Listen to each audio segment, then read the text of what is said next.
Should we talk about Spider-Man? Let's fucking do it. Should we talk about fucking Spider-Man? Are you ready, Jacob? Oh, I'm recording. Okay. This is all going in. All of this that. is all. Oh, that great! I didn't preamble even about the do the teeth intro. and the doctor. I didn't even do an intro or anything.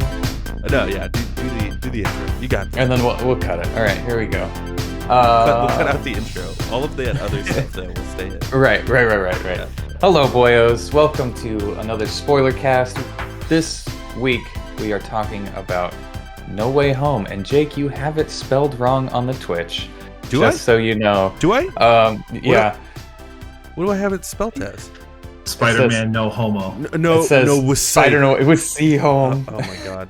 Okay, I'll fix that right now. This is No Way Home spoiler cast. We're discussing the hypest movie of this year, I guess. Everybody fucking loves this movie. Okay. And we have a lot of fucking shit to talk about. Indeed. Now I have the third biggest box office opening weekend ever. Is that true? It's second now? It's the second now? It's second.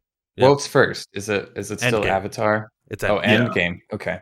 No, not Well, the that's highest grossing ever. It's the highest opening weekend, which I don't think Avatar even comes close to that. Really? Yeah. I think Avatar started picking up later. Yeah, the reason Avatar made so much is because it was in the theater for so long. Yeah, and I think it actually opened with like 70 million, like a pretty normal. You know, it's not low, but it's I mean, low considering it is the most in selling. comparison to 260 million, which is what this movie made opening weekend. That's insane. It's pretty low. There's a lot of things to talk about in this movie. There's a lot to unpack, and I just want to start off. Hold on, can we introduce Mr. Collider himself over here? He can introduce himself. Damn it. Okay, yeah. Mr. Collider himself. Who is Mr. Collider himself? I don't know who Mr. Collider was. Mr. Collider was my father. Just call me Austin. So I write freelance for Collider.com, and I also draw crap. But my name's Austin. Yeah, and he literally just draws crap, like piles of crap. We'll put that's his art. We'll put his Instagram and stuff in the description or whatever. But yeah, my most recent article just got edited and it's going to be published soon, and I've been told to prepare for my social media handles to be annihilated, and I'm excited for it. I know what it is, and I'm excited for that article. Do you want to know what it is, Nick? I think Jake told me what it is. I think I did. Yeah. So I think you just let it hang and let the people go find it when it comes out. Yeah. That's what I think. I think you'll know it when you see it. Like the controversy. It's probably my most nuclear hot take. I love it. Anyway, right. Spider-Man. Let's talk about Spider-Man. Jake is the one that was talking just now, and I'm Nick. Just so we get that out of the way. Oh yeah, I'm Jake. I'm Austin. And an Austin Collider is his last name. Yeah. Figure it out. So let's talk about Spider-Man. Now that intros are out of the way and awkwardness, let's get into it. Intro. Sweet. What did you guys think of this movie, Austin? Yeah, like Austin, just give me I don't want a rating. Just say you like it, you dislike it, you're impartial to it. I really loved it, and I kind of made a wager with myself that if the movie, because the only other time I've cried at a superhero movie was because of Tom Holland in Infinity War. Oh. And hearing how emotional and big and important this movie was, I said, if he makes me cry again, I'll throw my hat. Did you throw your hat? I welled up and shed a single tear. So I didn't so much throw my hat, I just dropped it. Oh, okay. That makes sense. I think I know the part. Bottom line, I really liked it. I think I know the part because I think I did the same as well. Jake, what do you think? What do you think about this movie? I also loved this movie. I thought it was great. It's not without its issues. It certainly has some issues. But then again, I think all of these Spider-Man movies have issues. But this one it's like an Endgame level Spider-Man, where it's like the crossover event that we'll probably never see in Spider-Man again. It'll never be this epic ever again. And I do wonder if it's this is a spoiler cast, by the way. So if you haven't watched the movie, fucking get out of here. What are you doing? But like, I wonder, like, you know, when like Andrew and Toby, I just call him Peter. When like Peter Andrew, and Peter. like if we didn't know these guys from previous movies, how would we feel? I don't know. But so it's hard for me to say. I think we'd Bad. still like them. Okay. We'd feel bad. Hold on now. Okay, you wait your turn. Okay, you wait your goddamn turn. All right. No, I kind of sense like that's how you feel, and I kind of figured that's what it was. But yeah, I think this movie has some sloppy issues, but I loved it a lot. And people always bring up that scene you were talking about, Austin, where, you know, he dies in Infinity War. I always thought that scene was cheesy, but I think the scene that makes me, every time I see it, I'm like, damn, Tom Holland is fucking good, is in Homecoming when he's getting crushed by the building. I'm like, damn, he's a good actor, and he brings it in this movie. Absolutely. Anyway, Nick, go for it. I have two. There's two. As a fan of Spider-Man, I like this movie. As a critic of movies, this movie's bad. Interesting. Yeah. That's really... It's bad, and I'll get into it since we all did it, and I'll just bring up a couple of things as they come to mind. First one is the first one that stands out to me more than anything else in this movie is, why did they include Sandman or the Lizard? Yeah, at all. Why did they feel like they needed screen time? And with Sandman, what was his purpose at the end?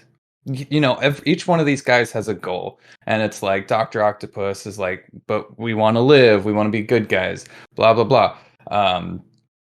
Green Goblin doesn't want to get healed, so he's like, we're going to destroy the cube so that nobody can go back, and we'll live in this. And sort of the same thing with Electro, where he's like, I like this power, I'm not a dweeb in this universe, we're going to destroy the cube and we'll just wreak havoc in this universe. Which I understand. Sandman, however, starts off by saving Peter because he's a good guy ultimately, and then halfway through, towards the end of the movie, he's just like, screw it, I don't want to see my daughter again, I want to destroy this cube, I want to be bad. I thought he was just trying to get the cube and to just press the button to go back home. I thought that was his whole goal, because he's like, fuck saving these guys, I just want to go home to my daughter. I did not get that at all. Like, and still, like, at the end, he's still like fighting alongside like Lizard and Electro. Right. Yeah, and it's just like, why is he doing that? Why is he messing this all up? And it doesn't make any sense. And then even like Toby's character is just like, hey, you get to go home now. And he's like, yay, thank you. And I'm like, you could have fucking just stayed home or helped out, and it would have been over so much quicker, like Dr. Octopus did. I also thought that like trying to reintroduce Sandman as a bad guy was kind of sloppy. Where like I was surprised that when he I knew he was going to be in the movie, but I was surprised when he showed up that they kept the through line of like, oh, he and Peter are on good terms because like, I forgive you, like Spider-Man 3 ending, and he like sands away. Right. Like, I'm surprised they kept that where like they're on good terms, and then he shoots him with like the Doctor Strange web thing to teleport him. He's like, wait, did he just die? Like, oh, you're gonna kill me? And he's like, no, it's a whole misunderstanding that's pretty sloppy. That he's like, oh, I'm gonna be bad now, or like at least against you guys.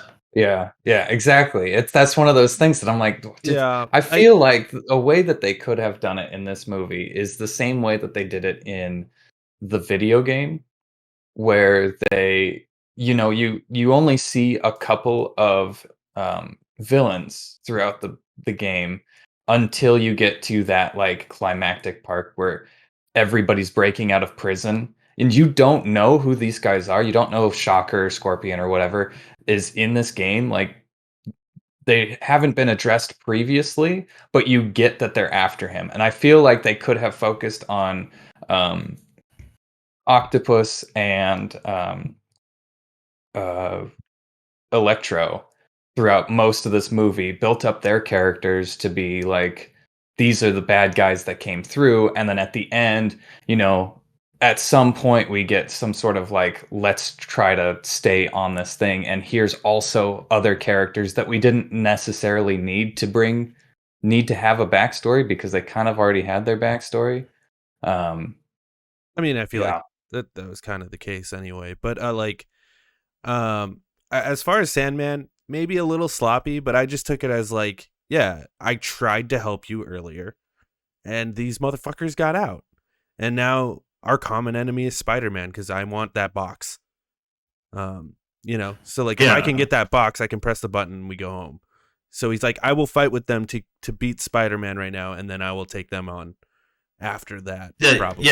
Like his means was to like press the button right away so they can see, just grab it and press the button, not give them the chance to like cure and like heal he's them. like, that's taking too long, things are getting fucked up, they want to destroy the box, like this is not working out. Like, he was kind of in the Doctor Strange camp where he's like, right, I just want to go home.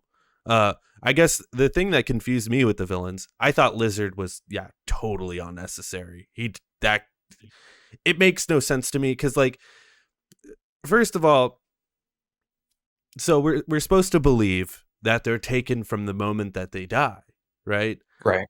Well, some of them, because Sandman, what happens to Sandman? Well, that's what I'm saying. So and Toby and Andrew as well, Peter 2 and 3, they are older, is how because they haven't died yet. So they're just at the point in life. I imagine that was the same with Sandman.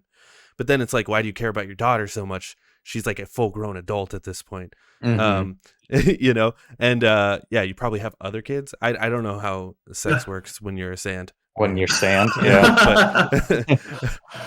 but then like the Lizard though, like he didn't die and he got cured already. So he was cured already. Why is he not just like older? Oh, I don't know the actor's names, Reese, whatever.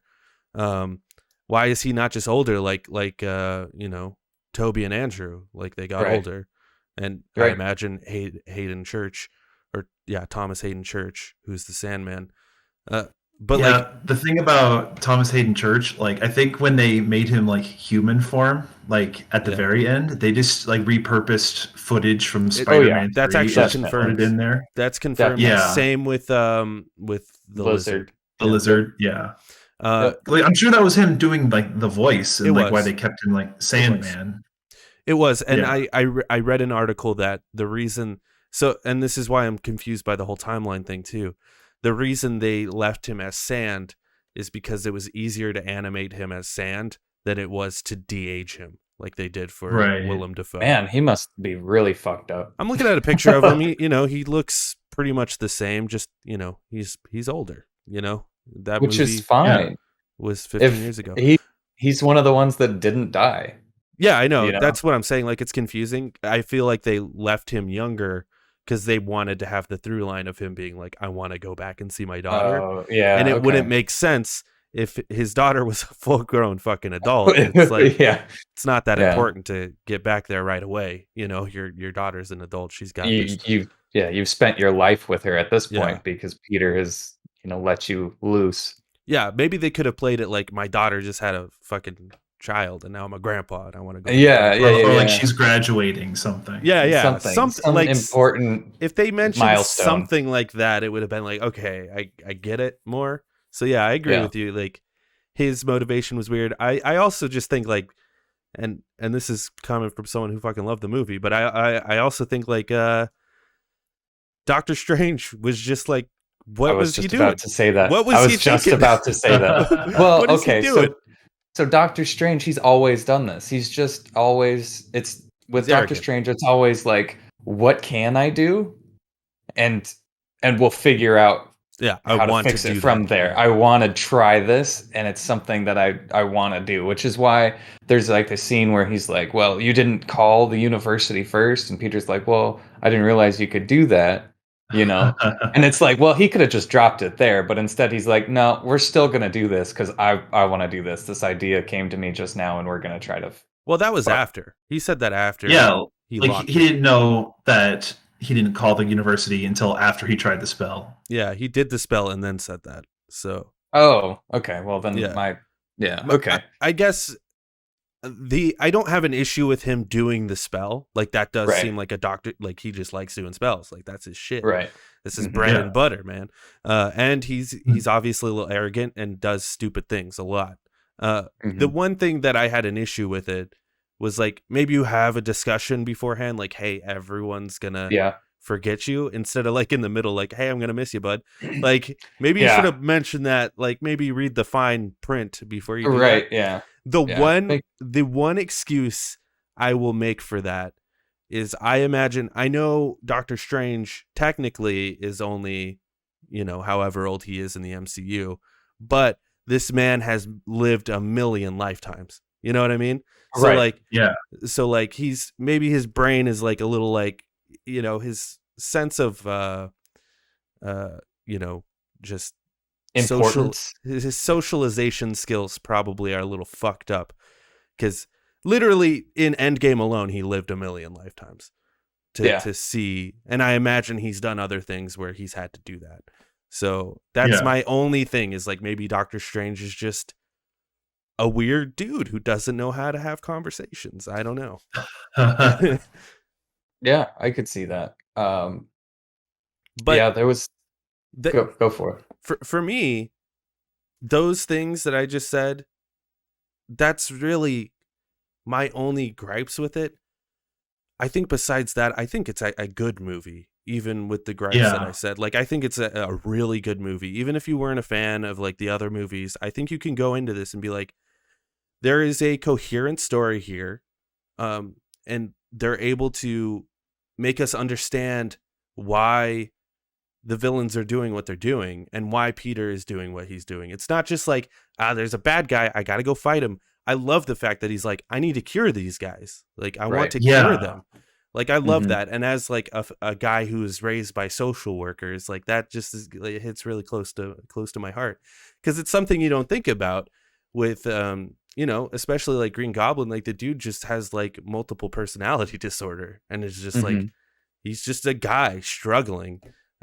He also is super juiced up, obviously. Saw that fight. So that's why I was really glad to see the movie play out the way it did, because like the ads and stuff made it out that it's like, it's like an end game type spectacle where it's like all the bad guys are coming, you gotta like fight them. And like when stuff not so much was resolved, but like when they were able to just like talk to the villains and like kind of like help them sooner in the movie than I thought. Like the movie really surprised me, caught my attention of like, oh, this is the direction they're going. They're not just trying to like fight them or like kill them. Like they're trying to help them, and like really, I'll get into this later, but like they're really trying to do what Spider-Man would want to do to help these guys. Right.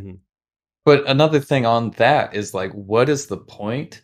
Because if they just get returned to their timeline, they're returning as they're dying. It is weird. Like what is that going to do for them? Like, great, we healed you. Now go back to your oh, you're dead.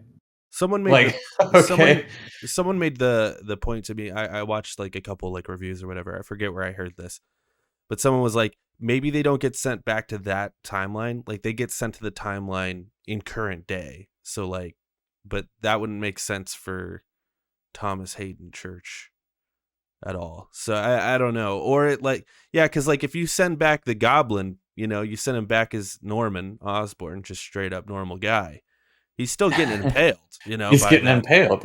Or you send back regular Otto, like that man's still getting sent to the bottom of the ocean with the giant sun. Like it doesn't matter, unless it's like you send them back just a little bit before all that happens. Maybe, I don't know. See, I think it's more so that like Peter Parker, like any of the Peter Parkers, didn't want to just send them outright like to die. Like they don't know, and we don't know if they're sent back to the same point where they die exactly. But like better to like try to send them back to help them as like some kind of last resolution to like help them, instead of just. Well, specifically, Electro was like, I was getting juiced up, and then I was here. So, like, if he gets sent back, he's like he's gonna get fucking fried for sure. Yeah.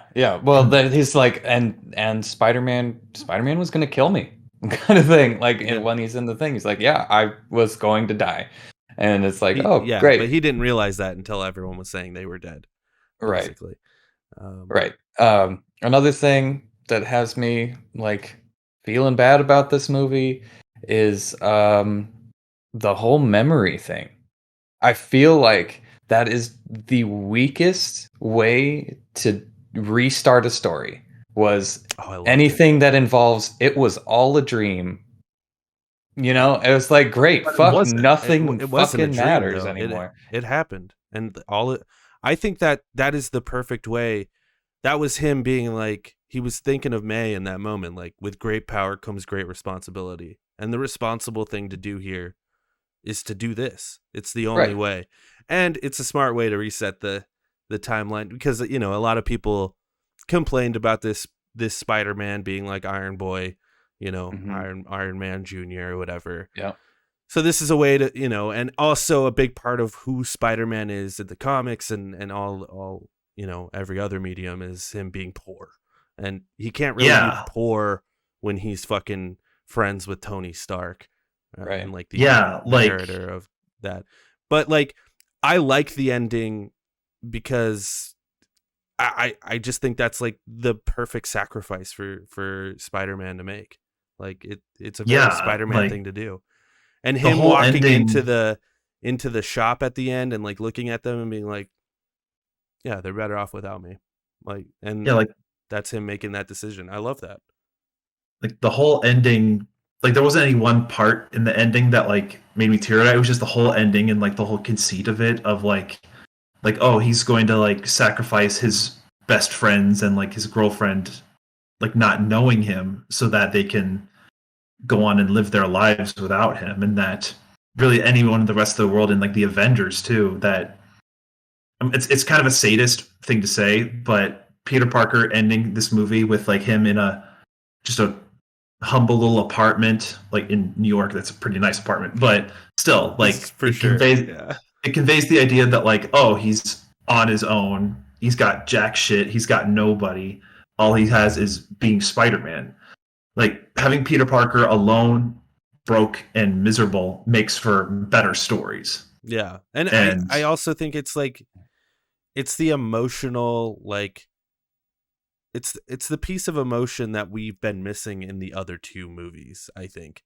Because the other two movies kind of wrap up and it's like, hey, we did it. Other than him being like, hey, sorry, your dad's going to prison, to Liz in the first one. Like everyone's kind of like, we did it. We're happy and everything's good. But this one wasn't like that. It was sort of bittersweet. You're like, man, that's kind of fucking sad. It's not just like, it was all a dream, because it wasn't, because it still has ramifications on everyone's life, including Peter's. I would argue only Peter's. Nobody else. I mean, I guess Happy lost his girlfriend, and Feast. There, another thing that doesn't make sense is like everybody still knows Spider-Man exists, right? Yeah. Happy literally says, I knew her through Spider-Man. Yeah. Nobody knows who Peter exists.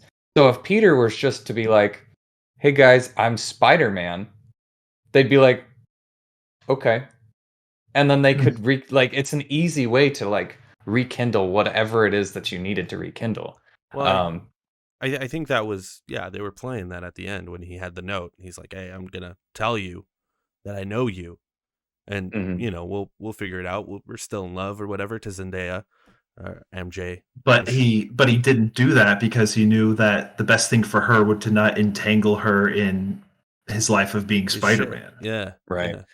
That won't stick. So, she'll be in the next movie for sure. But like, that's a question that's one of the questions, is like, will there be a next movie? Because if there's a next movie, it's going to be incredibly highest grossing movie ever. I feel like it's going to be flat. It's going to be so flat because it's just. I think there's going to be a next movie, like almost assuredly, but I'd be disappointed if it has like Zendaya and like Ned in it, and they tried to like rekindle that. Like, Yep. I'm excited for the next one. I'm excited for the next one if it's like a pure clean slate where like he's going to college and like he meets Black like Cat the MCU's version of like Black Cat or like Gwen Stacy. So I've seen people talk about that. It's like his college years. He now takes on like the New York underground, like Kingpin, and like he comes across Daredevil and like a lot more of his like one of the rumors, neighborhood level threats. One of the rumors, you know, we'll see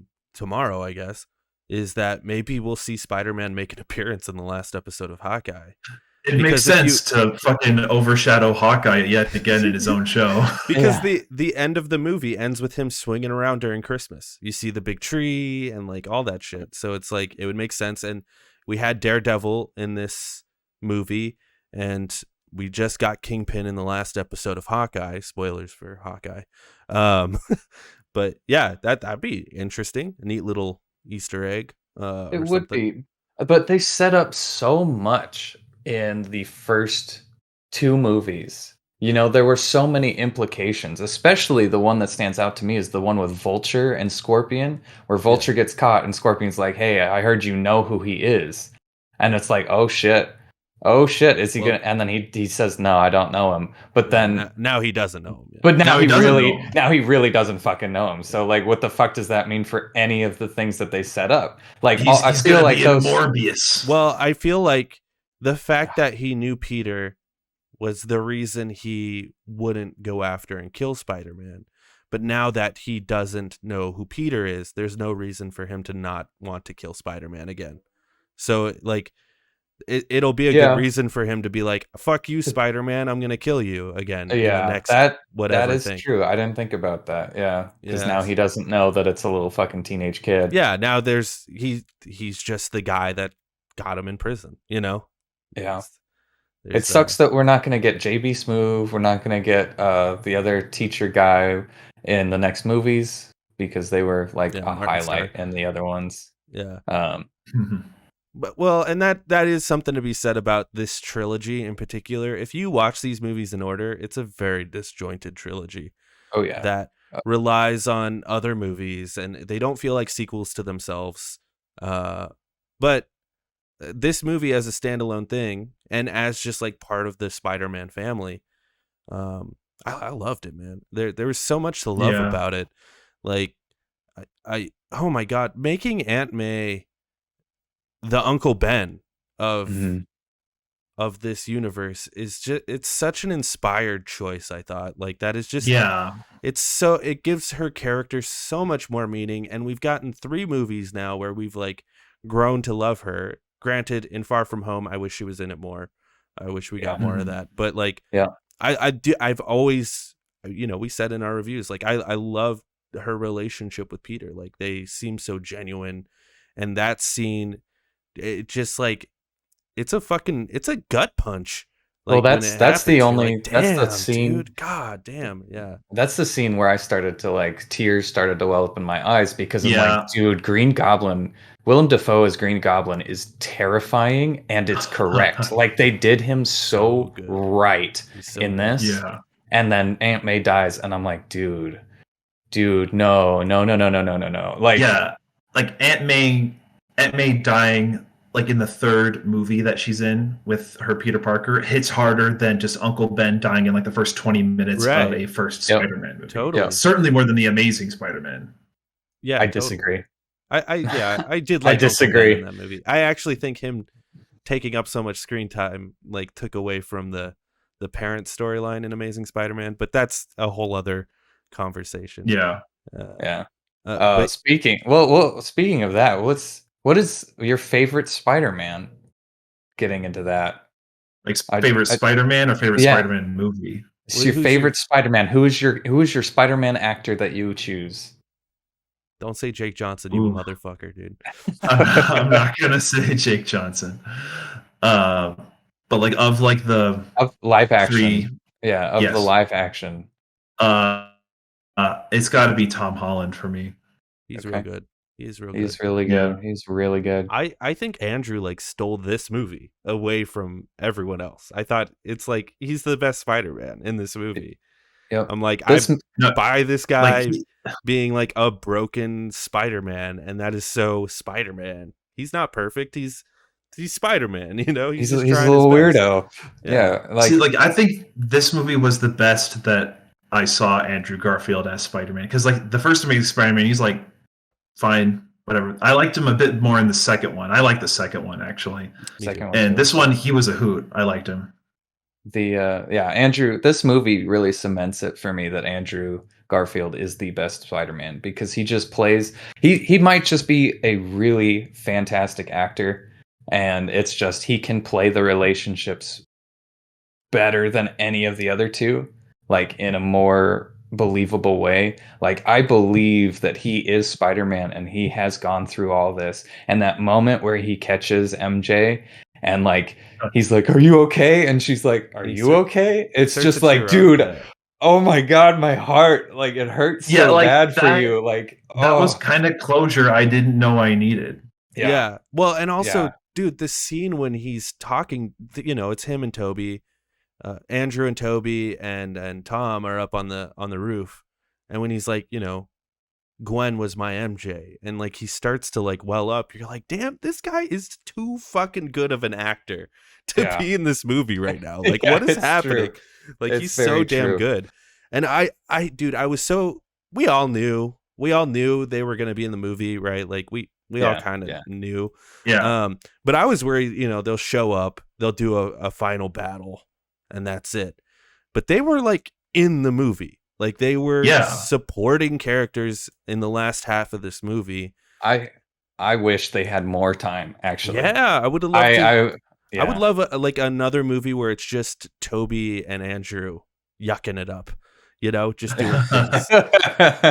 But like they get sent to like their. I love that.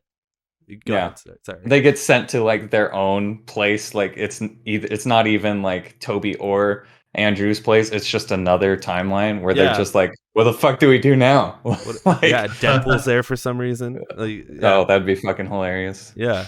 No, but I love the fact that we just get scenes that just breathe. And that, I think that's what I love the most about this movie in general, is this could easily be a movie where it's like, let's rush through this, let's show the things, let's do the things and just get it over with. But they let scenes actually breathe. They let the actors like act with each other.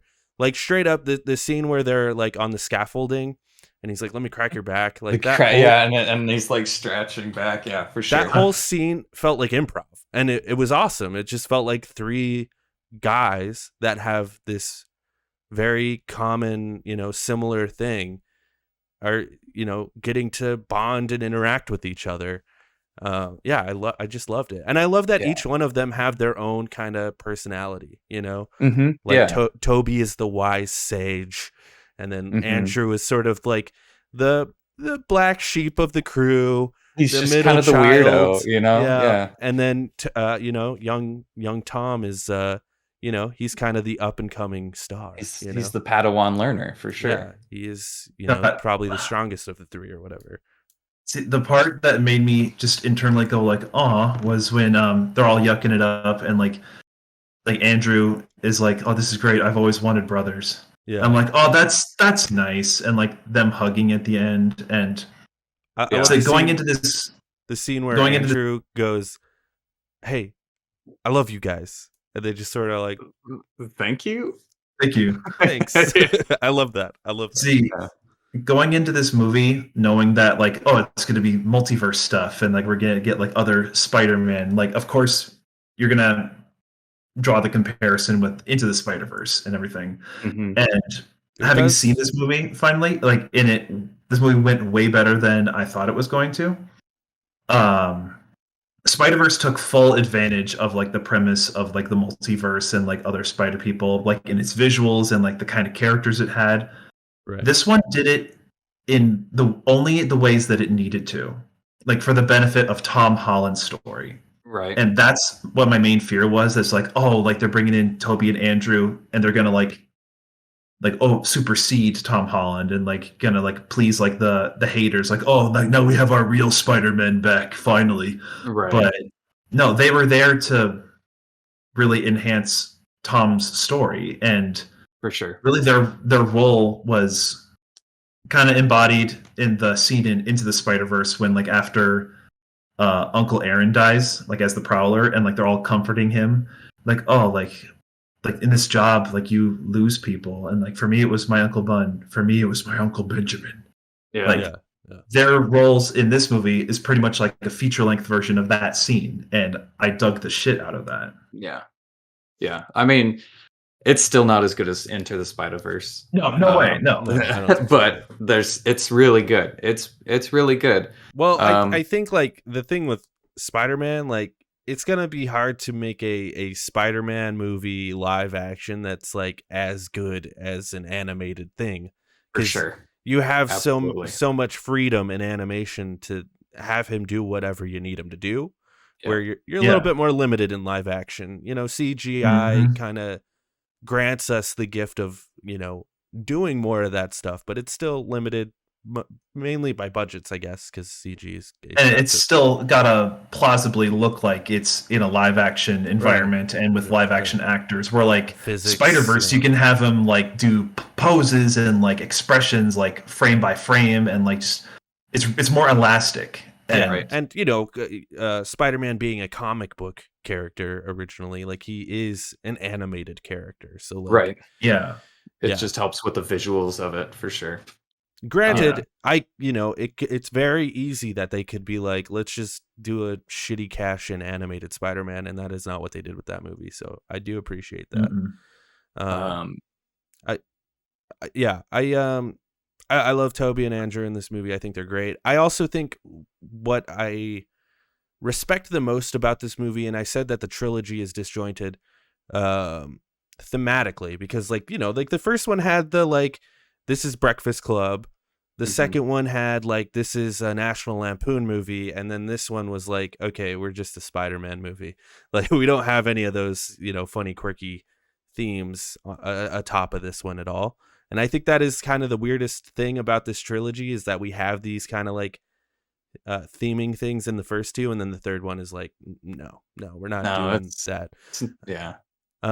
But what I respect the most about this movie is at the end of it, you realize, oh, these three movies were an origin story.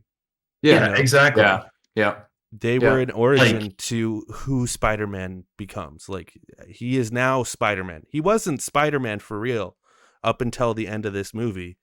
Now he's Spider-Man, and you're like, even though, like, finishing up a trilogy and being involved in, like, the Infinity Saga and all that stuff, this ending made it feel like his story is just beginning, which is, like, I'm surprised that I feel that way, because we've had, like, a total of, like, 6 movies with him.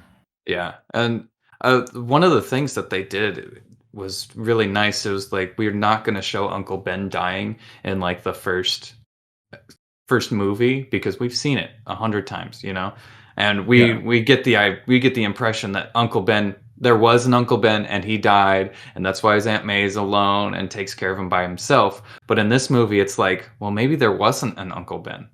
Maybe it was, you know, this was just an extended version of the first 20 minutes of Spider-Man 1, where it's like, oh, now Aunt May dies because it's your fault, but you'll rise above it and become Spider-Man because of that moment. I think there was still probably an Uncle Ben. It just wasn't the he just didn't have that, like, impactful thing, you know. He didn't have with, like, great power. Like, the whole line of great power, great responsibility, and, like, Peter dealing with one of his, like, surrogate parents dying, like, that's supposed to be, like, an emotional, like, inciting moment for him to, like, rise to, like, action and, like, take responsibility and everything. And the whole, like, oh, like, Uncle Ben, and, like, that's why he becomes Spider-Man, we've seen that before. And, like, we've seen that before, not just in Spider-Man, but in, like, other superhero kind movies, where this movie did it, like, he's already been Spider-Man for a while, but this shows that there's still hardships he has to encounter, and, like, still occasions he needs to rise to, even though he's already Spider-Man. But now he's, like, full-fledged Spider-Man. Right. Yeah. He understands it now, what it means. And that kind of what I like about Spider-Man is the fact that he faces probably the most adversity of a lot of superheroes, and he's always bouncing back from it. And I think that's kind of what stands for the character of Spider-Man. And it kind of has me nervous that he doesn't have anybody else now, because what funeral is he going to go to next? You know, like, it was so strange that every Spider-Man up until the Tom Holland Spider-Mans, there was always a funeral scene. Tom Holland comes around, there's no funeral scenes, and I'm like, this isn't Spider-Man. He has to like lose something extremely important in order to grow and become stronger. And then in this one, he has the funeral, and it's just like, okay, now it's Spider-Man. Now I feel it. Now he's we need that, because we even said in the earlier Loner casts, like, this doesn't feel like a Spider-Man movie. This feels like a superhero movie. You know, the first two, it's just like, yeah, it's a good superhero movie. But this one, it's just like, yeah, he's Spider-Man now. This is a Spider-Man movie. This is a Spider-Man movie. Well, I was gonna bring that up, actually. Like, you know, what we've complained a lot about these other two Spider-Man movies, like, it's missing a lot of the Spider-Man shit. Like, there was no good swinging in the other two, especially the first one. Like, there is no fucking swinging in that movie, to the point where he's up high and he's like, I've never been up this high before. Even though early in the movie, you know, Vulture like sends him to the heavens. I guess he forgot about that. I will say Andrew's Spidey does have the best swinging out of all. Absolutely. 100%.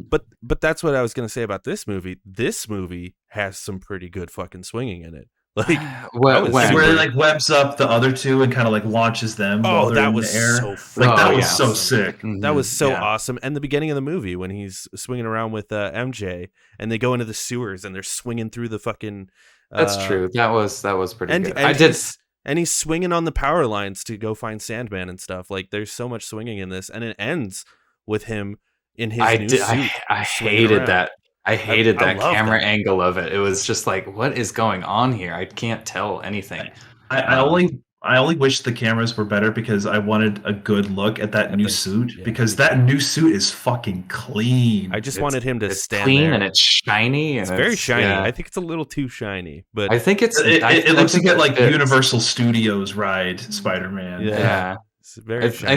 I think it fits for his character and for like the materials that he would have been able to get. I think what really helped me appreciate the shiny is showing the sewing machine with the fabric on it. Yeah, I like that a lot. Dude, that is why I love the ending of this movie, dude. Because like, you're like, oh, finally we get to see Tom Holland as Spider-Man, and like, he's not just getting shit from Tony, you know. He's doing it himself now. I love that. And to go off of your Ned Leeds thing, Nick, Ned Leeds thing, your people dying thing. I'm mixing up because that's where I'm heading towards. I got you. I think we could see the next one where Ned turns evil now that he has forgotten who Peter is, and he has the tingle. He has the magic stuff. He's got the magic stuff. Yeah, we could easily see Ned turn evil, and to the point where now Peter is in this strange predicament where it's like, this is my best friend, but he doesn't know who I am. And like, I think that could be really interesting. Going on that, Strange never takes his ring thing back.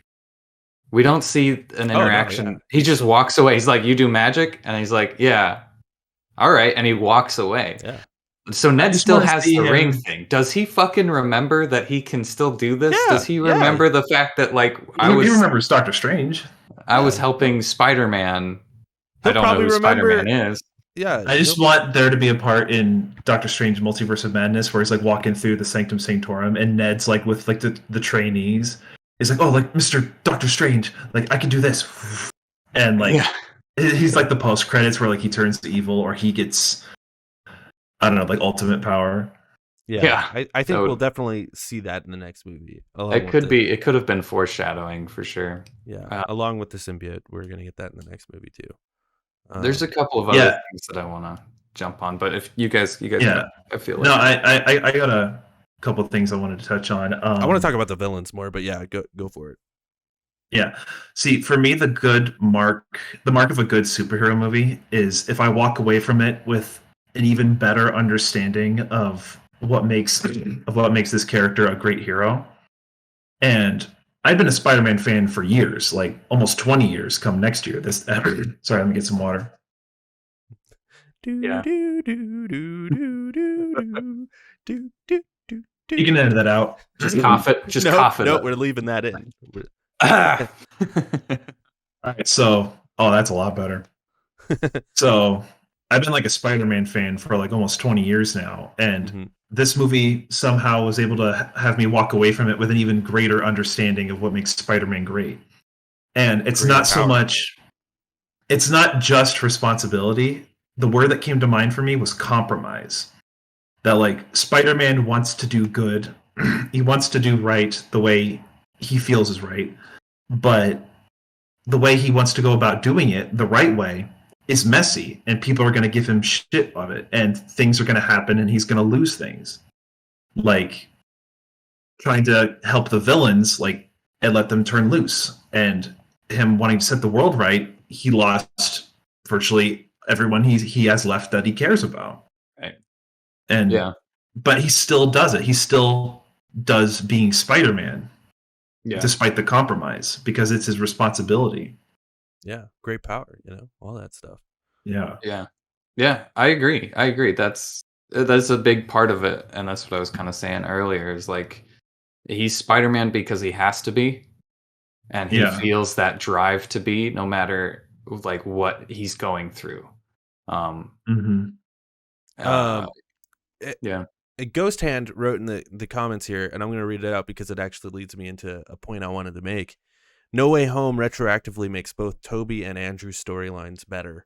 And I agree with that to a certain extent, because I think this feels like a sequel to all three franchises in a way I was not expecting it to. Right. It really completes their storylines, I think, especially Andrew, because they were setting up a next movie for him and it never happened. Where Tobey's felt pretty, we can be done here. Seeing, well, go ahead. Sorry. I wanted to say this though.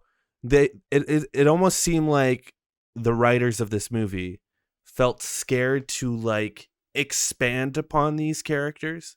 It's like they've been frozen in time. Because who are your craziest villains?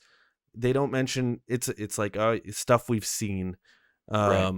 And you know, and he's still talking about MJ like, oh, it's complicated, but we've been together, and it's like, what's happening here? I'm very confused. No, see, I was kind of expecting going into this movie, and when the moment came, it was like not to brag, but I was in the Avengers. The Avengers, that's great. What is that? Like, I thought they were gonna. I thought there was going to be a moment where like Tobey alludes to his time with his universe's Avengers, or like Andrew and his time's Avengers. Like, you're right. Like, they just kind of leave things to what we've seen in the movies before. At the same time, like, you don't really need that kind of extra stuff. It's still Tom's story. Like, we just know what we already know and what we need to know for them to be part of Tom's story as supporting members. In that same vein, we do get a line from Andrew's Spider-Man where he says, "I stopped pulling my punches." Yeah, that's true. That is like one of the things. Like, I wish we fucking saw that.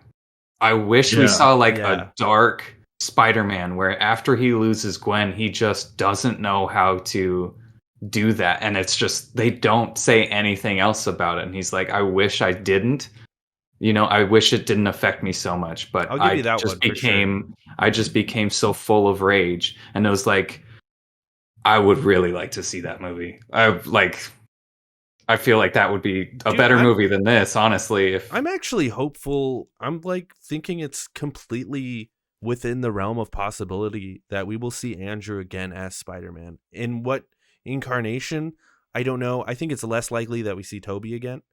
I could see him being like a voice actor. That is what he does, because he hasn't been in a live action movie since 2014. This Wow. was But Toby, but he Toby wasn't was Boss in Baby. Boss Baby. He wasn't Boss Baby. I didn't see that. Yeah. But yeah, But- there's that.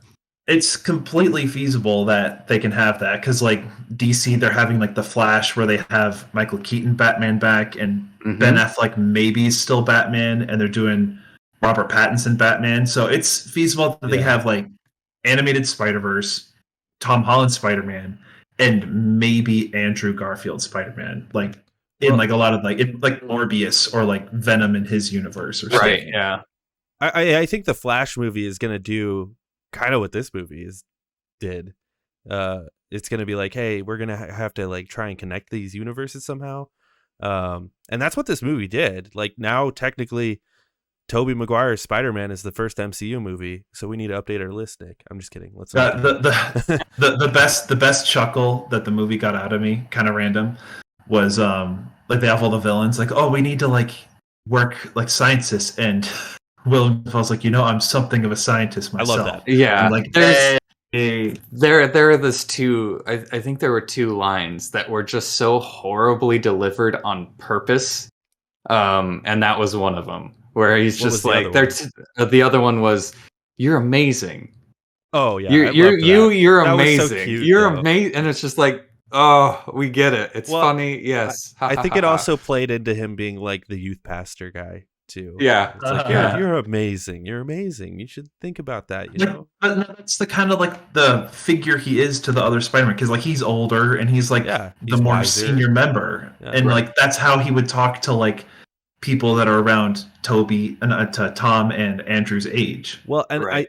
I loved that we got a scene with just Toby and Andrew, and it's like, Toby's not just, or Peter 2. Peter 2 is not just a mentor to Peter 1. He's also a mentor to Peter 3. So like, Right. yeah, I loved that. I loved all of that. That was so good. Yeah. That was My good. probably the part I've been thinking about the most, aside from like the whole ending, is when Doc Ock comes out with the arc reactor. And he's like, the power of the sun, and like he sees That's cheesy. Peter 2 line. again. That's cheesy. Like I didn't like that. That was from Spider-Man 2. But anyway, But why would he say Right. that? Why would he say that to Peter? Other than just Other being than like, to rile him up. Yeah. Yeah. Other than to be like, Are wait, you hold talking on. about when he first said it, or like later when he said it? Because I was uh, talking about later when he said it. Oh, okay. And then he's like, on the when he's on like, the Statue of Liberty. yeah, Yeah, and then like he sees I Peter like that too, and he's like, Peter, like My boy. Otto, like dear boy, like you've Peter, grown dear up, boy. and they're just like, dude. And how are you? The parallel, because he says, how are you doing? Trying to do better. Trying to be better, which is from the second movie when he's like, I hear you're late or whatever all the time. He's like, I'm trying to be better. It's great. I love that. No, I was talking about on the bridge though. And he's like, No, I was being pulled into an arc, with the sun, and it's like, why would you say that to Peter? It's weird. It's weird that you said that. See, I think that's the kind of line that's more so to the benefit of us. No, not yeah, so totally. much I Peter, agree, because but I think it that's the clues us issue. in that, like, I think that's the where issue, Otto though. is It's a in little his too mind. obvious of a line. Yeah. it's- A lot of the lines delivered by the villains in this movie are kind of obvious. Well, this is where I wanted to go. I wanted to talk villains. What do you think of the villains, Nick? Talk there about it a little bit. there are two scenes with villains that I found to be extremely underwhelming. Okay. Like 120%. I would love it if they just did it somewhere else, did it a different way. First scene is Otto Octavius, Dr. Octopus, fighting Peter on a stationary bridge. Stupid fucking choice. And this I liked this Okay. scene. I thought that was a cool The- fight scene. where it's the like- reason you have Octopus is so that you can do really fucking cool things with him. In Spider-Man 2, we get the scene where they're on a building and he's throwing clock tower and bags of money down at Peter as Peter's like climbing up the side of the building. There's a hostage like hanging out, and like it's on the side of a building around the building. In that same movie, we get them fighting on a moving train, and the fight takes place around this like central cylinder where they can go through it, they can go above it, around it, all around. You can't do that with a whole lot of villains. I just feel like Dr. Octopus was extremely underutilized in this scene because they're fighting on a flat surface where you could have had they go like Sandman. underneath it. They go like underneath, but it only for exposition. But it was cool though, because like he's like trying to save the car and the people. Well, also I thought it was really cool. I yeah, liked but like also, but like we've seen those kinds of fights with Doc Ock before, like in that previous movie, and like there's like parts where it's like there's kind of like trading fists and everything, like trading claws and like webs and everything, and it was cool. Like I just love the part where like Peter's like spider claws like come out and he's like, looks like we got competition. That was hype. I wish it was more utilized though. That was straight up a Sam Raimi like that. Yeah, like I should have killed your little girlfriend when I had the chance. Yeah. What did you say? Yeah. I love that. There's that, and then another example is the Spider-Man game where the final boss, it's like really close shots. There's all the legs going around and everything's happening, and you're on the side of a building, the whole time. And that's something you can't do with just any villain. So you just wanted the fight to be on the side of a building. I wanted it to be in an interesting place that utilized Dr. Octopus's form. Is all I really wanted. I feel like you can have Sandman on the fucking bridge doing the exact same fight. Well, it's just. I think they kind of wanted to save that kind of fight for when Peter's taken on Doctor Strange in the mirror dimension. Mm-hmm. That was fucking cool. That was cool. That was fucking cool. I love that so much. I don't think Doc Ock was like the main villain of this movie either. I think that the main villain was Green Goblin, and which. Fucking A. He got the best fight scene. It was the best. I disagree. Oh well, okay, yes. In the apartment. Yeah. No, yeah. The apartment was fucking fantastic. However, maybe a little too roided for both of them. I thought it was like Peter is not holding his punches here, and neither is Goblin, the Gobbies. I feel like this movie really, what I appreciate most about this movie is that, and I've said that so many times. But there's a lot to appreciate. Yeah, what I really appreciate about this movie is we got to see Willem Dafoe just fucking ham it the fuck up, dude. Like, and it's so much better. Such a great idea is him, like switching between the good and bad Norman and him deciding to get rid of the mask is such a good idea, because it's like, and let's just give him the hood to get the comic book look going, and we'll just use his facial expressions to make him look creepy, because he's Willem Dafoe. Yeah, it's like the Weird Al song. Like, he's wearing that dumb Power Rangers mask, but he's scarier without it on. Yeah, totally. It is. He's such a good villain, and dude, with the mask, it ruins it a little bit. That scene where he is punching him in the face and he's just smiling, that was so fucking scary, and I loved it. I loved it so much. Yep. Kind of a better Joker moment than we've gotten from any Joker in any movie in like recent years. Yeah, totally. He's just like punching him, holding his punches. He's like, like, it was fucking great. Yeah. That was a great Goblin laugh, by the way. Yeah, it was really good, and the echo of your apartment really added to it. But then the final scene that I was really disappointed on was the Goblin fight on the shield.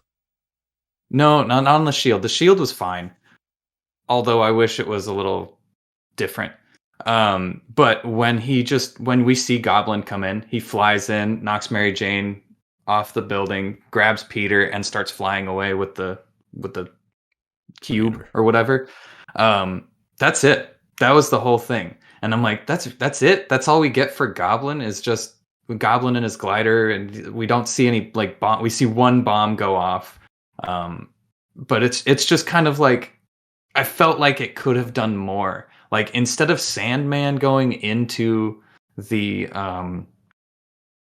well, even Sandman going into the statue was fine, because there was so much scaffolding around the Statue of Liberty, they could have used the glider to go in between anything.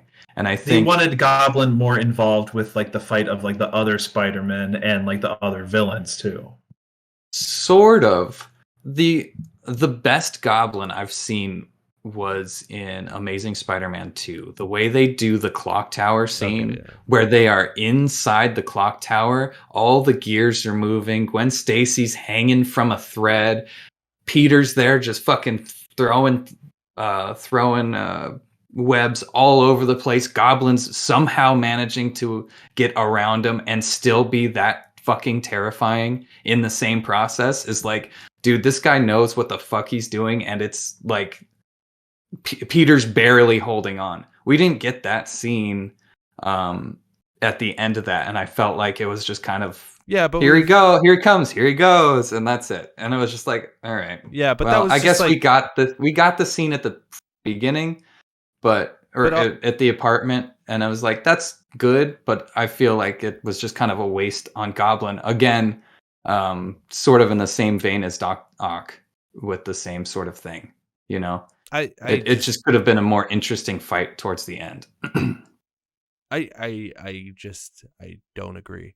I thought same. Like I don't know what you're looking for, because I felt like it was they were each kind of fighting their own guy, then they got like discombobulated, and then they're like, okay, we need to just focus on one.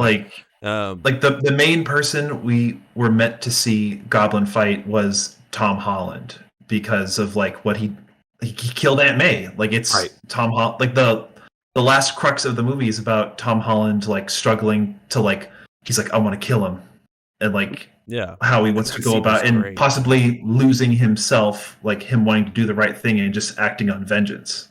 Right. That was a great scene too, when he's like about to, like, I love that fight scene on the Shield. Like I feel like that was I think that's Willem Dafoe doing that shit. I feel like you just wanted like that scene where MJ is falling, when Michelle is falling, like you wanted that to be like more intense.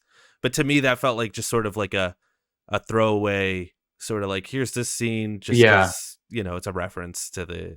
It wasn't supposed to be as impactful as the Gwen Stacy one, because you know, Gwen Stacy, it didn't need to be shot like that, because that already happened. And but I just feel like it was underutilized. The glider in general was just kind of underutilized. I mean, it killed Aunt May. Yeah, but that's all. It just zooms in, zooms out, and that's it. And it's just like, okay, well, we don't get to see and stuff.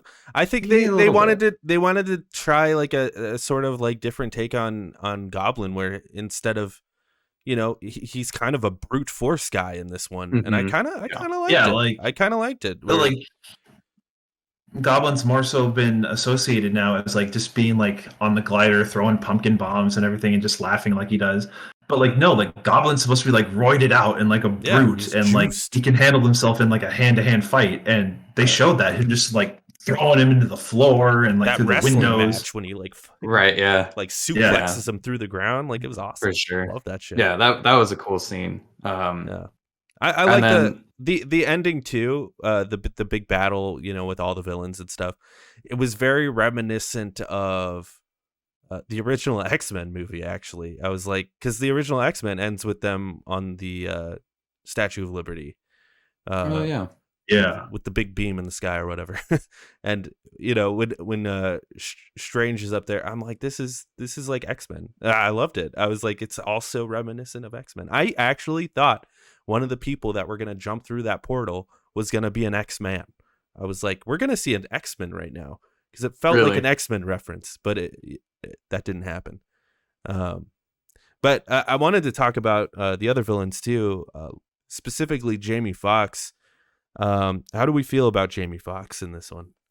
I like him in this one. I feel like they kind of fixed him a little bit. I didn't like how cool he was, how like laid back he was, but other than that, it was just like, give him his hair back, I guess, because that was kind of a weird thing to do in the first place. Well, it almost felt like give him the classic look, and I like the reasoning for it. It was just like, this is a different place. It's like different powers. Electricity, his powers are different. I actually didn't like that reasoning, because it was just really, like, he's different because because we said so. Because it would be bad if he wasn't. It would have made sense. Gives him new Timberlands. It would have made sense if he turned into that guy when he got the arc reactor or whatever, Tony's arc reactor, and then transform, because it's like, now I've got different power and I'm all juiced up or whatever. Do you not think that the arc reactor powers a lot of things? I mean, yeah, in maybe. New York. Yeah. So I don't know. Maybe that is true. You might be right. Like we do get a bit of like original Electro where he's like blue when he's like first coming into existence, like Dr. Manhattaning, and like when he wakes up, you hear like the music from Amazing Spider-Man 2, like the dubstep. Yeah, I did like that. Actually, I did like that. That was a great reference. I appreciated that, but it was like a blink and you miss it moment for his original color. It almost felt like Jamie Foxx was like, I'm not doing this movie unless you let me just be a normal thing. He's like, I'm not playing that doofus again. That was weird. I liked him in this movie a lot, actually. I thought he was he was funny. I thought he was like a good like counter to everyone, where everyone was like, okay, yeah, we'll go along, and he was sort of like, I don't want to do this. I want to stay powerful. I liked that. But he didn't feel like the same character at all. It felt like totally, out of all of the villains, he felt like the most different out of all of them. Well, you get to the end, though, the end of Amazing Spider-Man 2, and he kind of does get that feel, though, where he's just like, I'm a badass now. I don't listen to anybody. I'm just going to... Let me play the Itsy Bitsy Spiders on these... Well, no, I'm thinking of the scene where Harry brings him up and he kills that guy and then shocks him back to life. Yeah. He's just kind of like... Yeah, that was a cool moment, though. I don't give a shit about anything anymore. He doesn't really talk much, though, at the end of the movie. Right. So, but I can see the transition. Like, with him in this new power, he's like, I feel fantastic. Yeah. I don't know. That's the way I see it. Yeah, I appreciated I appreciated him, though. I thought I'm glad they brought him back. I'm glad they gave him another chance, because he's a great actor and he's perfect for that role. It's just they messed it up. They made some weird decisions, and the villains in TASM 2 is they're rough, but still a good movie. I love that movie. Because I love that scene when he's like, you fight the poor. You fight for the poor, and like you hang out in Queens. Like I always thought you were black. You're not. Yeah, it's really good. I love his reaction too. He's like, I'm sorry, man. And like they were really teeing up like some kind of Miles Morales thing. Like there's got to be a Black Spider-Man somewhere. Yeah. There was a scene that I thought Miles was going to show up, and it's the scene where it's MJ and Ned at the table. I didn't realize Ned had the ring on, and he goes, I just want to see Spider-Man, right? Mm-hmm. And you see a spark in the room, and I'm like, no shit. Is Miles in this fucking room with them right now? Like invisible, because that's one of Miles's thing. And then he opens the portal. I'm like, that's probably better. That's probably for the best. Yeah, maybe that's who kicked the lizard in that trailer, was invisible. In the trailer, yeah. That was another thing that I was thinking of, yeah. But I one more thing about what's his name? Jamie Foxx, Electro. The spells stated, or like the problem was, it was everyone who knew Peter Parker started to come over. Wait, who knew Peter Parker was Spider-Man? And he didn't know Peter Parker. So how is he there? Do you think? Because at the end of the movie, he's like, "Oh, I didn't realize you were white." Like so he'd never seen. But Gwen was there. He killed Gwen, he didn't kill Gwen, but he saw Gwen at the end of that movie. So I don't know. Maybe he put 2 and 2 together. Maybe. I mean, I don't fucking know, man. Maybe it's been a hot minute since I've seen Amazing Spider-Man 2. Did he like die, or was he just like gone? It was implied that he's dead. Implied, yeah, because he just kind of explodes into energy, so he overcharges.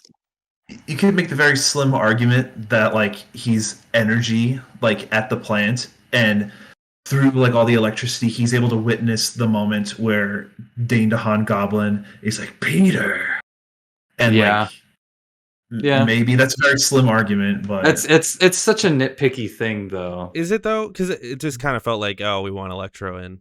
So, but I mean, there's a lot of parts in this movie that are just kind of Jamie Sue. Jane, Mary what Sue? is it? Mary Sue, where it's just like, yeah, it happens because it happens. Like you know? What though? Like what? Like everybody forgetting Peter, but not Spider-Man. Like, are all of the papers gone? Like, does anything that pertains to Spider-Man is just gone? I imagine all are records, the papers, of Peter Parker are gone. No. Or they're just gone. Like nobody. That's why he has to get a GED, because his school doesn't remember him. Right. Yeah, and that I guess kind of.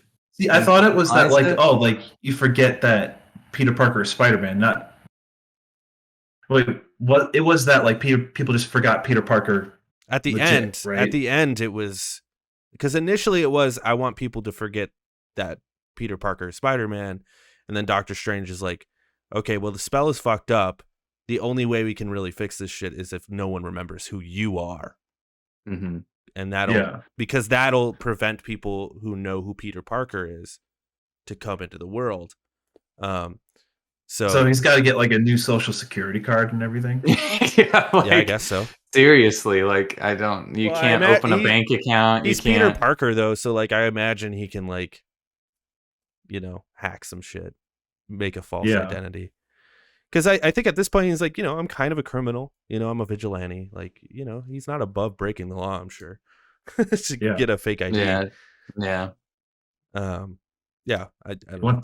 You want to talk about Venom in the post credits? Yeah. Oh yeah. Let's talk about that. Is there anything else in the movie that we want to talk about before we get to the post credits though? Is there any points? I've said my piece. I it's great. I got a thing I want to say as closing like comments, like when we're ending the show, but I'll say that later. Yeah, for sure. Yeah, that's fine.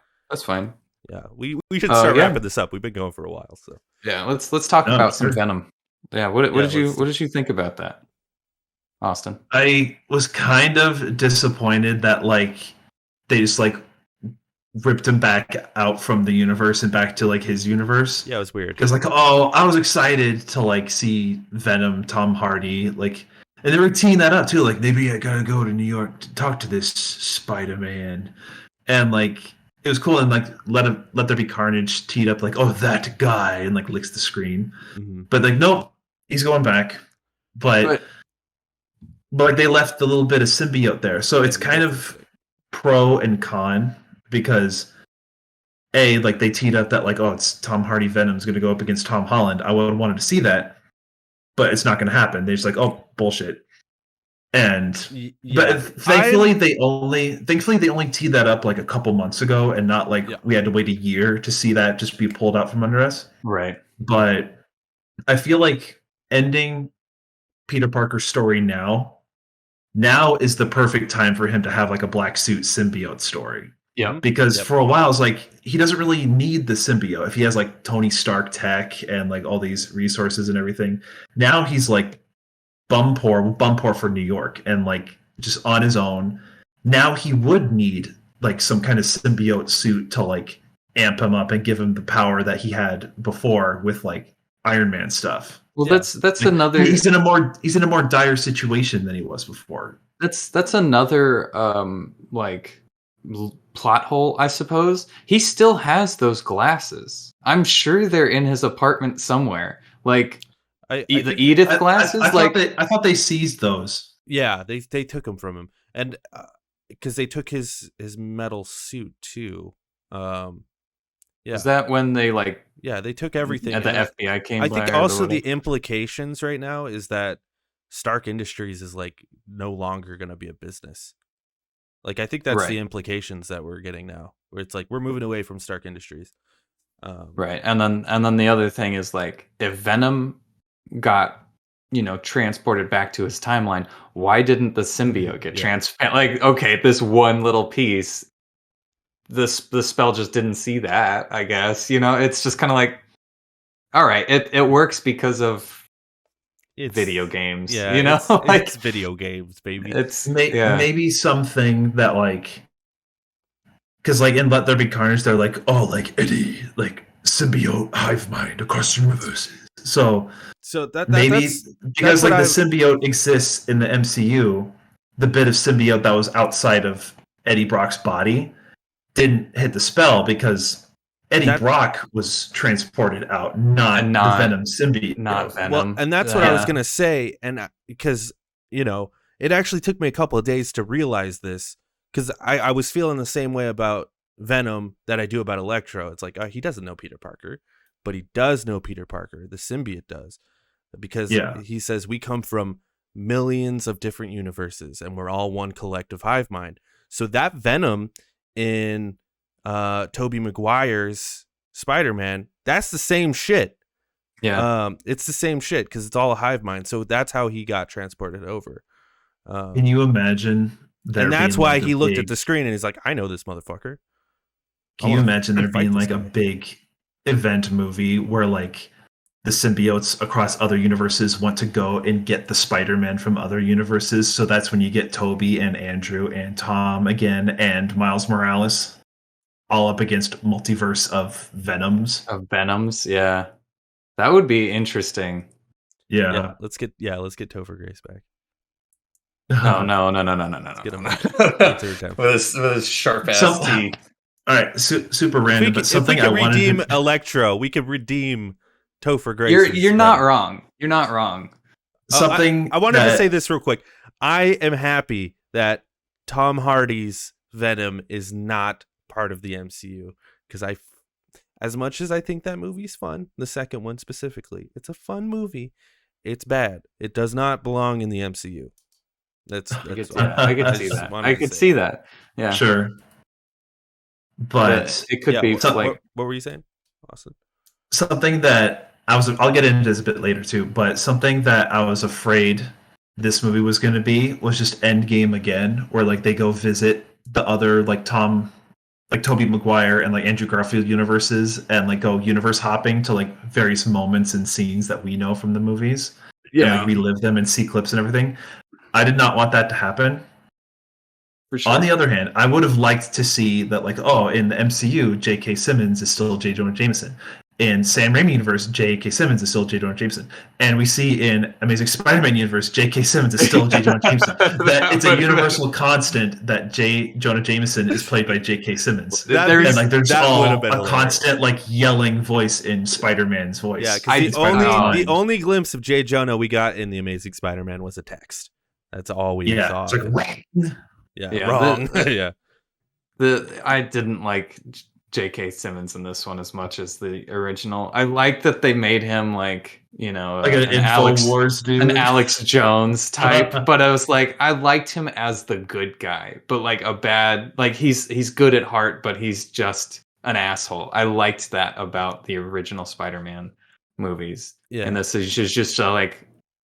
The main difference is that in this universe he does not trust his barber. That just let it crash landed. Just let it sit. Just let it sit. Your problem is you don't trust anybody. I trust my barber. I don't really want to talk about Doctor Strange. The end credits. It's a fucking it's just a fucking trailer, which is dumb. When was the last time we got a trailer as like the post credits? Like since Avengers, first Avenger. Yeah. It was the first Avengers. I didn't mind don't get me wrong, I didn't mind the trailer, but I just don't think it's really worth talking about. No, it'll be out in like a couple of days. It's obviously connected to this movie, and like the implications of this movie lead directly into that movie. But all I have to say about that trailer is his beard is fucked up. There's something going on. It looks weird as shit. It did have the very like trailer bait line where it's like, I'm not here to talk about Westview. It's like, oh, WandaVision. I saw WandaVision. Yeah, exactly. It's good though. I like that it is. They're letting you know in the trailer like this is a sequel to WandaVision and Spider-Man. Yeah. Well, that's how it is all the time. Yeah. That's how this whole thing has gone. All right, Austin, I want your final words. Then we got to start ranking these things. We got to. Okay. All right, cool. So my main takeaway from this was that it's like an even more sentimental and a more tender version of the kind of movie that Endgame was. that like it's not as much of a spectacle as Endgame was. There is a lot of like it's a lot more dialogue heavy Yeah, and there's a lot more of just dialogue in this movie. I love that. like a lot more of like exploring like the sensibilities of why Peter Parker is Peter Parker, and like it's not just the sentiment of like, oh, this person's dead and I miss them. It's a lot of just like nice sweet conversations that like with the other Spider-Man and sometimes with the villains, and like it's a bit more of a humble end game, really. Yeah, I enjoyed it. I actually enjoyed it. Yeah, and it's more fitting so of Spider-Man on the not the exposition of it. I like the exposition of it more so than fighting. Personally, I thought it was. I was worried that it was going to be like, here's Doc Ock fight, here's Electro fight, here's whoever fight, and I'm glad it wasn't that. Yeah, for sure. Yeah. All right, let's rank these. Let's rank these. So these are our lists here, Austin. So we're gonna rank them together, but I do want to hear like where you put them on the list. Okay. Yeah. So you can interject and say something about like Nick. I'm gonna have you go first. Well, we should read them off. Yeah. Should I click? Oh yeah. Should I click watch stream? Yeah. So you can see the lists. Okay, there we go. I'll read them. I'll read them off. All right, you read them. At number 1, we've got Spider-Man 2. At number 2, we've got The Amazing Spider-Man 2. At number 3, we've got Spider-Man Far From Home. At number 4, we've got The Amazing Spider-Man. At number 5, we've got Spider-Man Homecoming. At number 6, we've got Spider-Man. And at number 7, we've got Spider-Man 3. I already know Austin disagrees with this list wholeheartedly. Yeah, so that's 100% why you're not going to influence this at all, because this is the loner cast. But I do want to ask you, I want to ask you right now, if you had to put No Way Home on this list, where would you put it? Like on this list? On this specific list, yeah. So like me. That's going the difficulty. Yeah, like what I think Nick, where I think Nick would put this on the list. No. Like, where would you put it? Is it better? You than have Spider-Man to live with 2? this list, but you're inputting No Way Home. Because me and Nick are a hive mind, and that's how. I mean, our list is just so fucking crazy. I've seen Austin's list; it looks nothing like this. Yeah. So this is going to be incredibly terrible for him to actually do. Yeah. No Way Home, I would put like maybe at number. I just heard screaming. Sorry, that was me. Across the street. I don't know. This is hard. So like, don't think about it too much. It doesn't matter. It really doesn't matter. Fine. Number 2. Okay. Nick, I want to hear where you put it, because I know where I put it. You know where I put it too, but I want to hear what you say. So this is like your hive mind list. I'm putting it number 2 as well. Oh, okay. I can live with number 2. I would put it number 1. I think it's the best one. Okay. Where's Spider-Verse? We haven't done it. This is live action. Well, live action. We might put Spider-Verse on there. We just haven't made a spoiler cast. Spider-Verse is number 1. Like it would be. No question. Yeah, no question. Yeah. But we haven't made that video yet, so maybe one day. Bring me on that fucking video. Sure. Yeah, I'm happy. Just put that too. I'm happy. You think it belongs above Spider-Man 2? I do. I think it's a better movie than Spider-Man 2. Actually, yeah, I'll put it at number 1 too.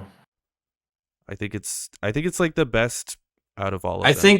I think the problem with this movie is everybody is in that the honeymoon phase, and I'm like already prepared to be like, yeah, that there's a lot of glaring issues, more so than in Spider-Man 2.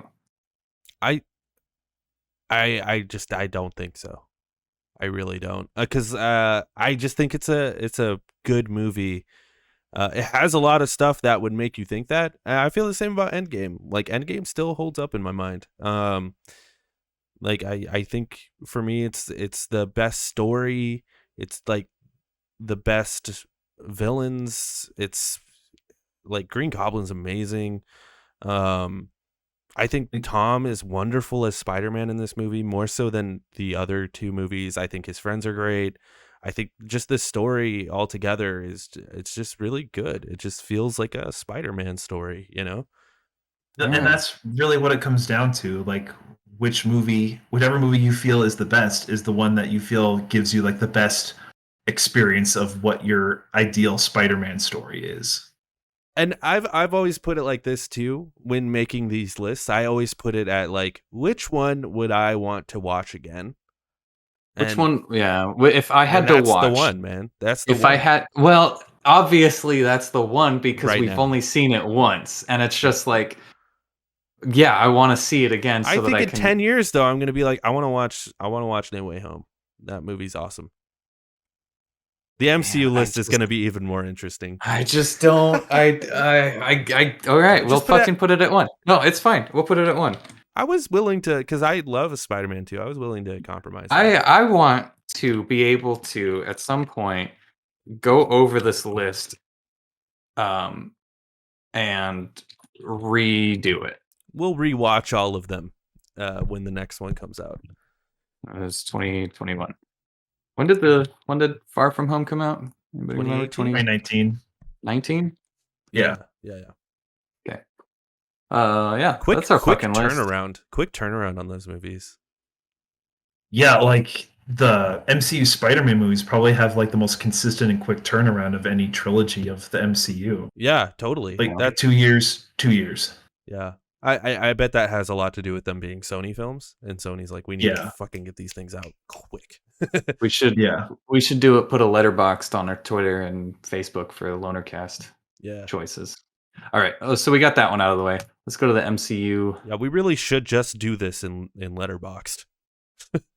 It gets kind of Loki number 1. Whoa, see, dude. That is where the hive mind comes in. We've, you know, because I wouldn't put it there, but that's the hive mind. It's just this list is already garbage for Eternals just even being in the top 10. You're so wrong, dude. We haven't done all the movies yet, also. Just to okay, all right. We're missing. But still, Eternals over Civil War and Winter Soldier. I actually agree with that. Yeah, 100%.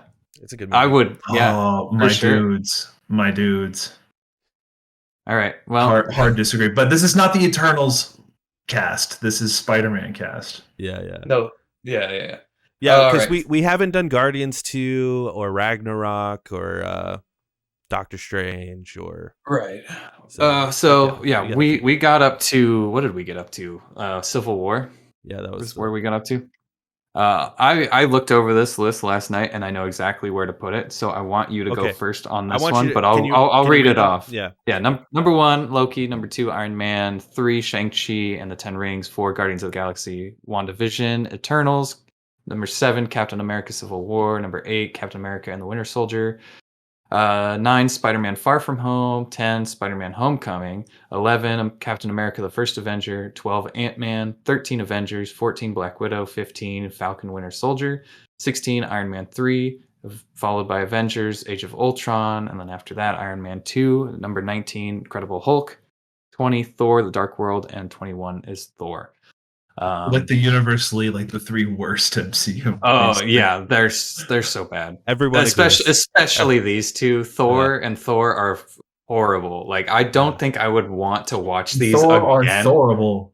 Yeah. But Incredible Hulk, I wouldn't mind a rewatch, honestly. Yeah, it's an okay movie. These two, I'm just like, those are the only 2 movies on the list where I actively just don't like them. You know. Yeah. Every other one of them, I'm like, they're fine. That's fine. Yeah. Where would you put this? Oh, okay. Scroll down or scroll up? It's probably up. Yeah, stay right there. You're good where you are. I would put it. This is gonna be shocking, Nick. I would put it right above Guardians. That's exactly where I would put it. 100%, dude. It lives. The hive mind. I was just like, I was sitting in bed I thought we were going to debate super hard on this one. I thought so too. I'm like, I was thinking last night, I'm like, okay, where would I put this? Because this is the list. This is the one where I'm like, this is going to be a rough one. I'm going to be honest with you, Nick. I have to determine exactly where I want this to be. And I'm going to be honest with you. I love. I said below Shang-Chi. Personally, I would put it above Shang-Chi. No shit. I knew for this list and your sensibilities, I thought you were going to be much lower. So I was just like trying to, but 4 is fine with me. I'm happy with that.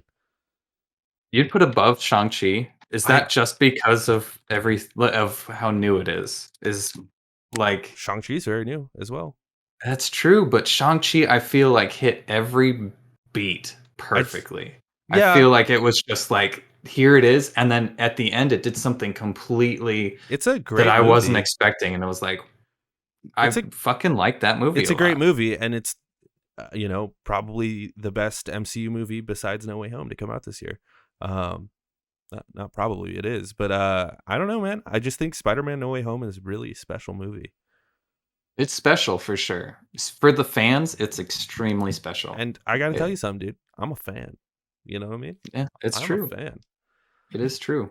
For considering you guys, and considering this list, I would have put it at number 3. Yeah, and that's above Shang-Chi. That's fair. That's fair. I would have also accepted above Shang-Chi. I'm happy with this. As a fan, but as like a movie, I do have a I have a letterboxd called Lonercast Jake, and I have my personal MCU rankings on there. So if anyone wants to find that shit, check it out. I've pretty much given up on just ranking all MCU stuff because it's coming out so quick and my mind changes on a lot of stuff and where I rank them. So now I just have like a top 12 of Ironclad. I think if we re-ranked if we re-ranked these, like they'd probably be in different spots. And that's also why like Loki for sure. I think Loki would be lower. Yeah. I think so too, but it was in that, it was right after we watched it and it was like, dude, this is so different. And so unique. Well, I think even then I was like, time with it. Even then I was like, I don't think this is number 1, but I'll stick with it. Yeah. Like in my top 12, Shang-Chi is at number 12 and Loki's at number 10. Okay. Yeah. Yeah, but that's also why like the rankings, it doesn't matter. It really doesn't matter. It's just a fun thing to do. Mm-hmm. Yeah, and everybody's lists are going to be completely different. My list is different depending on the day. So like it's just a fun thing to do, really. Yep, it's just something that we can put out there and people can react to, and we can have a conversation about, because that's what this whole show is about. It's just having a conversation about the shit that we love, just having fun, and being loners. Arguing about where Eternals goes. It's just like it's fun. It should be lower. It should be lower. I disagree. I liked Eternals a lot. I did too. Just cut and paste and just go down and down. Where are you thinking? Where are you thinking? Okay, for your guys' list. For your guys' list of what I know you guys are, and with what I think of Eternals, I would put Eternals above Iron Man 2. Ooh. Yeah, really? This man did not like Eternals. Oh, man. I don't know. Age of Ultron was not nearly as good as Age of Eternals. Yeah, Age of Ultron is trash. It's really bad. I'd actually probably put that shit lower now. I think I would actually put that below Iron Man 2 now. I did not like that movie. I didn't like Iron Man 2 though. Like I think that was the conversation. It was either 18 or 19 is where it was gonna go. Yeah, and it was just like I actually like Iron Man 2. I really like Justin Hammer. You like Justin Hammer? You have like a man boner for Justin Hammer. I do. I think he's really great. I didn't think he was that good in the movie, but Justin Hammer. Yeah, Justin Hammer half chubs. Yeah, dude. Yeah. So it's just one of those things. All right, let's wrap this shit up because we got another podcast to do. Thanks for watching, everybody. It was this is our spoiler cast for No Way Home. It's been fun. Check out our other shows. We got the Last Week in Games comes out every Monday. That's the one at 3:30 on Twitch, and that's what we're gonna do right after this. Check out Austin. Austin, plug anything that you want to plug. Except for my ass. Well, I'm on Twitter at @Allison_, and on Instagram at @A_T_Allison. and I am a freelance writer for Collider. So check out my article where I ruin Ghostbusters for everybody. Spoiler. Nice. Spoiler. Little teaser right there. I like that. All right. Thanks for joining us, Austin. Of course, anytime. Sorry, I was